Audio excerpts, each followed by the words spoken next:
Welcome back to the 513 podcast. I'm Nick Nickel, aka Bengals. I'm here with my co-host Vince, aka Hello, Sam how are Hubbard you? enthusiast, and I am here with a very special guest. After almost the entire preseason, regular season, we finally have a guest on the show.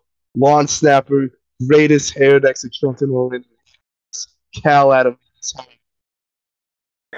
How's it going, guys? Thanks for having me on. It's good to get a chance to chat with you. Absolutely. Thank you so much, man. We appreciate it. No problem. All right, Nick, All do you want right. to start off the first question? Yeah, all right. I think I'll get this started. So, the first question I have is the special teams unit as a whole. Darren Simmons had a press conference a few days ago. We discussed about Drew Chrisman and Kevin Huber mainly having a punting competition. What are your thoughts on what Darren said? How do you think it could affect the entire special teams as a whole if Drew does get this opportunity with McPherson and you? Yeah, well, I mean, to be quite honest, I didn't watch or hear really his I guess official statement, his public statements about the topic, but I just know that no matter who's back there, Coach Simmons is going to have him ready to go, and either guy's gonna do a great job, and from my perspective, it's a punt snaps 15 yards and a field goal snaps 8 yards, no matter who's back there catching it, and yeah, so I'm just excited to see who gets the call. And, no matter who it is, they have my full support and confidence. So, yeah, I haven't really thought too much into it other than that. I have to ask, Cal. I mean, there's been some questions and stuff going around the fan base as well. McPherson seems to have hit a little bit of a slow slump in a way. He's kind of been missing a few field goals here and there. And some people have suspected that maybe it's because he's so used to Clark Harris dealing the snap. Do you think it's maybe having to do with, getting comfortable with snapping the ball to Evan and getting a feel for each other and building the chemistry up still? Or do you think there's something else, or is it just something that's going to pass with time? Yeah, I mean, I think we'll certainly fall into to our rhythm here soon, and definitely there's always growing pains. Obviously every snapper has a little different style of throwing the ball and just kind of a little different game day presence. So there's always going to be growing pains, but I guess part of learning to be a pro for me is just having the same product on the field no matter what. And I know Evan and Kevin and Drew are all great pros, and are going to get the job done with no matter who's snapping the ball. And yeah, we've been practicing well. That's something too where we've been practicing very well, and that's always a good thing. And soon enough, things are just going to really start falling into place and really going to hit our stride. So yeah. I think that's a great statement there because remember Darren Simmons did say it in the press conference as well last year. Evan missed like four kicks in a row in a practice before the Tennessee Titans game in the playoffs, in which he went on to make four field goals, including a game winner that was over 50 yards. So yeah, I think it's more of a just time and chemistry, and I feel like you guys will hit your stride.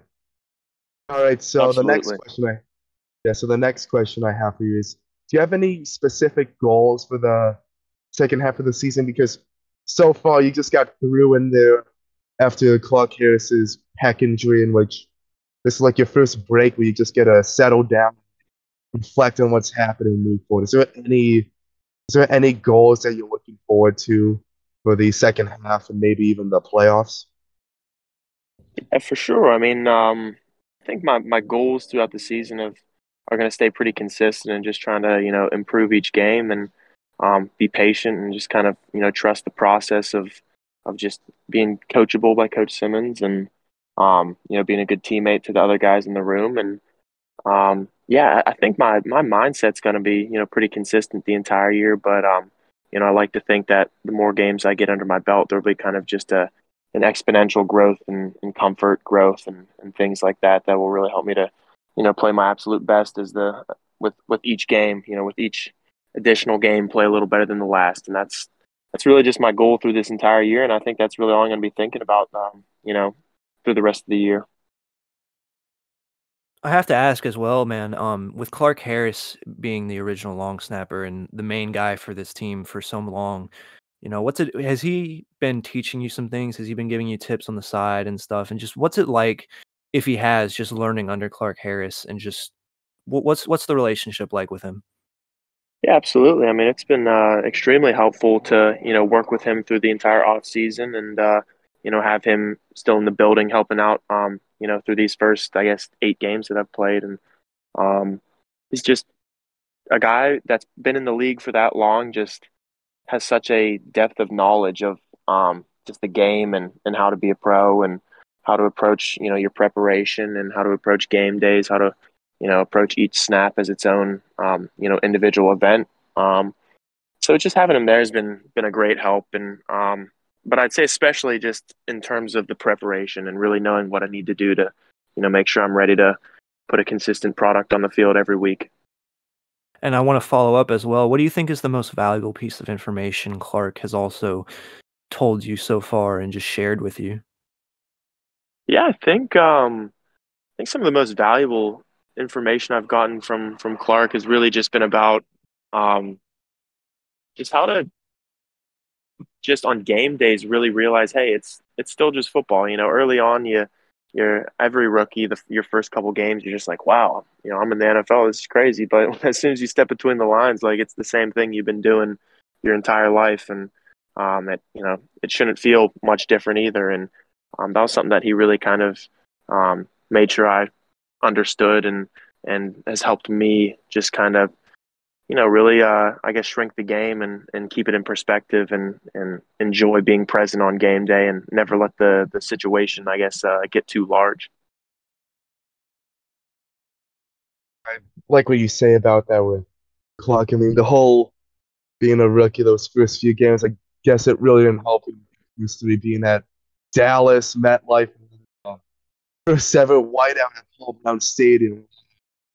Big, famous places. All right, but Absolutely. yeah, this next one is also kind of about Clark. What, what was your reaction to seeing like were you at the stadium week 1 when Clark got injured and we had Wilcox snapping, and when did you like find out that you would be the lawn snapper for the rest of the season? Yeah, so I was on the practice squad week 1 when obviously all that went down. And yeah, so I was on the sidelines with the other practice squad guys, just kind of in civilian clothes and like our team sweatsuit. And Mhm. um, it was when I first saw the punt, I kind of watched the play finish out, and I didn't even realize Clark had kind of went down and was slow coming off the field. And then um, I'm standing on the sidelines, and I And forget interview. who the first guy was who kind of walked up to me and was like, "Hey man, you better get ready." And I was like, "What?" And he was like, "Yeah, Clark might be out. Like he looks like he got banged up in the last play." And then I kind of walked over and saw he definitely looked like he was in pain, getting checked out by the trainers. And um, yeah, and then I mean Clark's obviously a tough guy, so just the fact that he couldn't finish the game was definitely a sign that okay, this has got to be something serious. If he's not able to finish the game, because you know, heck, he's been doing it for 15 years and has rarely missed a game. If not ever. I can't even think of any off the top of my head. But so that was really when I first got an idea that okay, he might be pretty seriously injured. And after the game, saw him in the locker room, and not that anything was official yet, but you know, you can kind of tell he looked pretty down, and it was tough, because I mean that dude's poured his heart and soul into the Bengals for 15 years, and so it's tough to see. But after that, it's really just all right, next man up, and I gotta do him proud by stepping in and taking over and doing a good job, and putting into use the things that he taught me. So that was kind of the train of thought with that.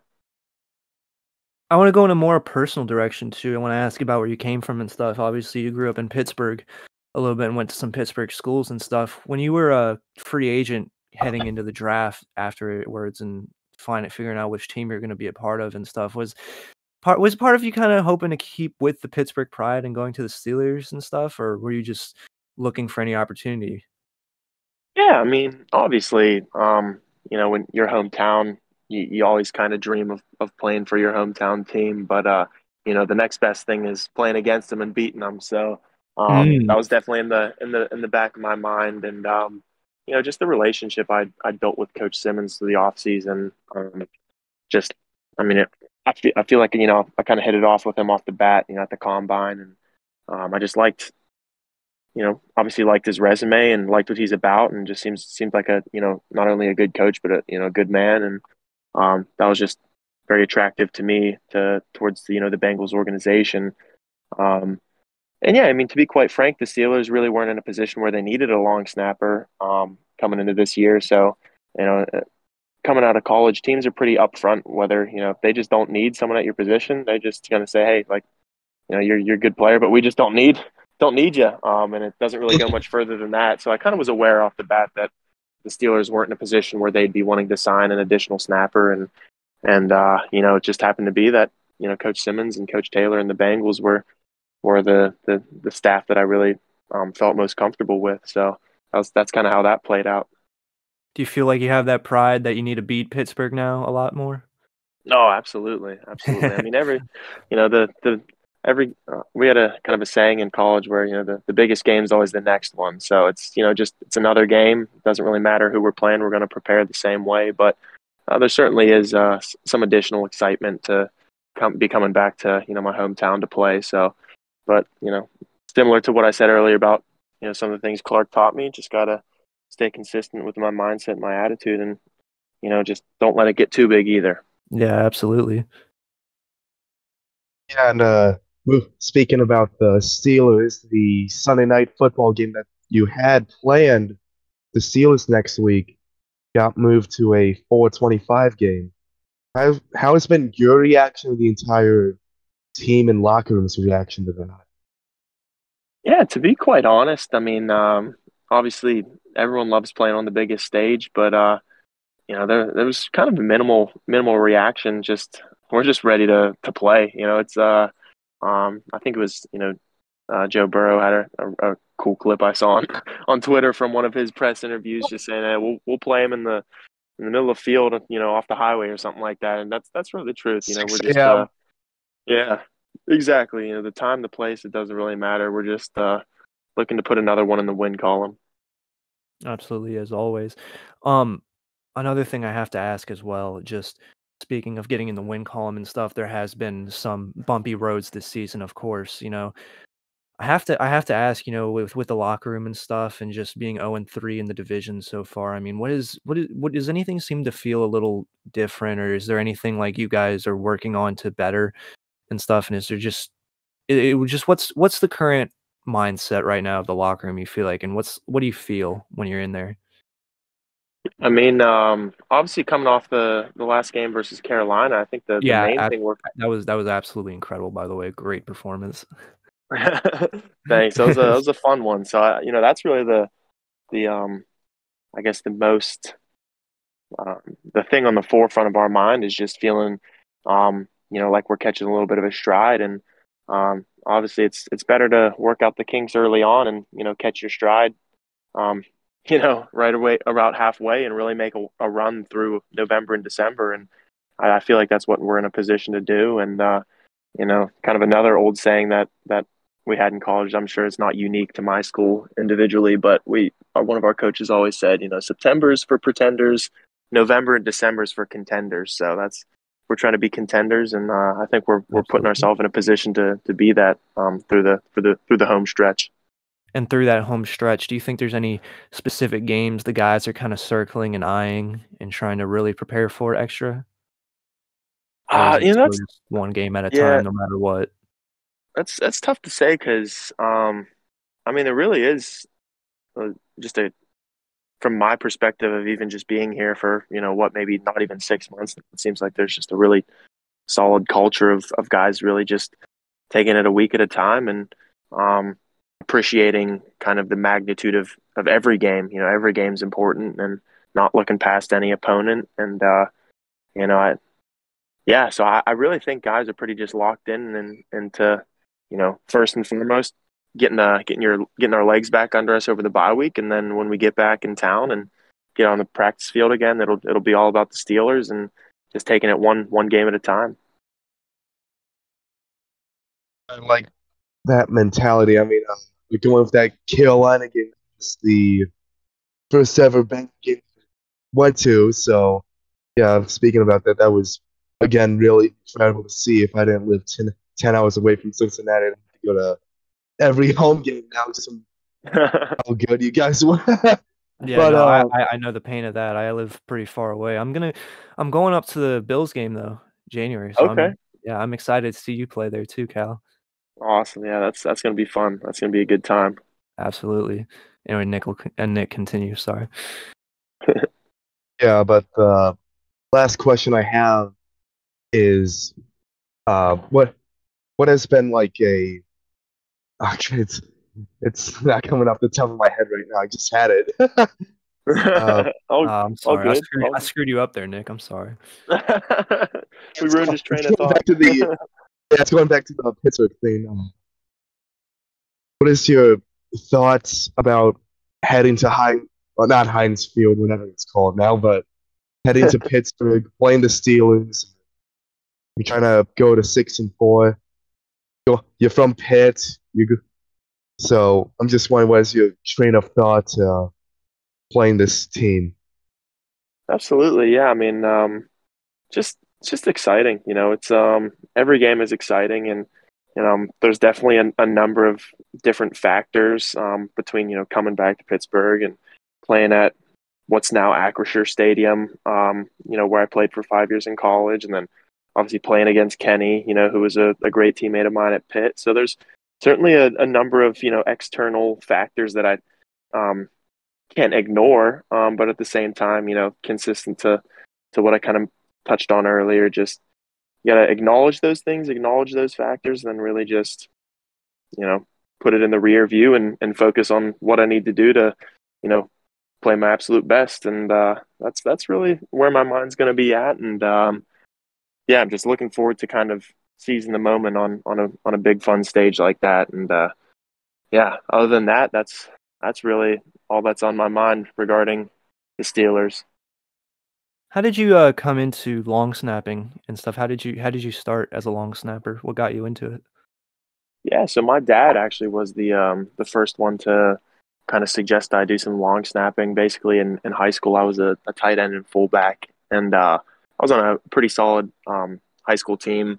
We are actually like nationally ranked, so it was a pretty competitive squad we had, and I was sharing time at tight end and fullback, but kind of just knew I'd need additional ways to get on the field and get more film and just have more tools in my tool belt to help me get recruited for college. And then my dad was the first one to say, "Hey, long snapping they're starting to put guys on scholarship for this, even offer guys scholarships right out of high school to do it." And so going into my junior year in high school, I really kind of buckled down and just started, trying to snap, maybe 4 or 5 times a week, or just do it after practice and get some reps in. And it felt like it was clicking pretty quickly, and ended up doing it my junior year in addition to playing tight end and fullback. And then going into my senior year, you know, pretty much saved my career that I long snapped, because I had a knee injury that put me on the sidelines for about the first 9 weeks of my senior season in high Mm. school. And um,